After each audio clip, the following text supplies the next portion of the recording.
Let me ask you something. What happens when the official record isn't actually true? We're about to dive into a local dispute that starts with something as simple as meeting minutes. But trust me, it's a story that reveals some really deep truths about transparency, power, and the fight for an honest record. So, this is the big question, right? When the official, written history of a decision conveniently leaves out the messy parts, what are the real consequences? Well, let's find out together.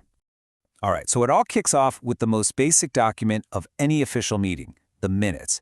On the surface, they're supposed to be straightforward, but in this case, they represent two completely different versions of reality. Okay, check this out. On one side, you have the official record. It's clean, simple. Accounts were passed, done. But on the other side, the people who were actually there are saying, whoa, hold on a second. They claim that this only happened after they had submitted serious, detailed objections in writing, objections that were then totally wiped from the official record.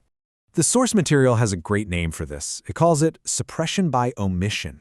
It's a powerful phrase because it's not about an outright lie. It's about what you choose to leave out. By erasing dissent, you basically create a fake sense of agreement, and that just totally undermines the whole point of a fair process. And you might be thinking, okay, it's just paperwork. But it's so much more than that. This gets to the heart of some really big principles. The duty of leaders to be fair, the right for everyone to have an honest debate, and the simple legal fact that minutes are supposed to be a truthful record. It's all about basic fairness. But a flawed record isn't just a philosophical problem. It can have real-world financial consequences. So now, we're going to follow the money. The first thing that jumps out is this number, 52.7 lakh rupees. That's over 5 million rupees. Now, standing all by itself, it's just a big number. But in this context, it's just the tip of the iceberg. So you look in the books, and the official story is pretty bland, actually. Refund of project money. Okay. Seems straightforward enough, doesn't it? Well, the objectors said, not so fast. They believe this simple label is actually a cover for something much, much bigger, an illegal sale of common community property that's been mislabeled to avoid any hard questions. All of a sudden, a boring accounting line is at the center of a huge fight. So let's break down these red flags. Number one, you've got these contested accounts. By writing the objections out of history, the final approval looks clean, but it's actually misleading. And more importantly, it's legally vulnerable. Red flag number 2 is all about a lack of transparency. People were asking for proof, audit trails, bank confirmations, that kind of thing. But their requests were never even recorded. And when you can't follow the money, that's when things can go seriously wrong. And that brings us to red flag number 3, moving money around without permission. Think of it this way. It's like you have separate piggy banks, one for vacation, one for a new car.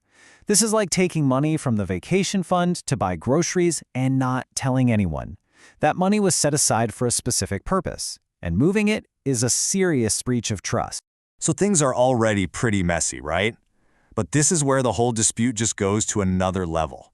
The objectors start asking an even bigger, more fundamental question. And I mean, this is the big one. This isn't just about how they're spending money anymore. It's about whether they have the right to collect it from people at all. It questions the very foundation of their power. This brings us to a key legal idea called ultra vires. It's a Latin term, I know, but it just means beyond the powers. The allegation is that the organization is acting outside of its legal authority, basically making rules and taking money that it has no legal right to. And the stakes for this are massive. If they're found to be acting ultra vires, it's not a small penalty. It's like finding out the entire foundation of your house is rotten. Everything is at risk. Every single fee collected, every budget passed, it could all be wiped out. And what's fueling this challenge is a whole pattern of, let's call it, sloppy procedure. We're talking major fee increases approved based on unsigned PowerPoint slides, not a real report. Key financial data wasn't shared.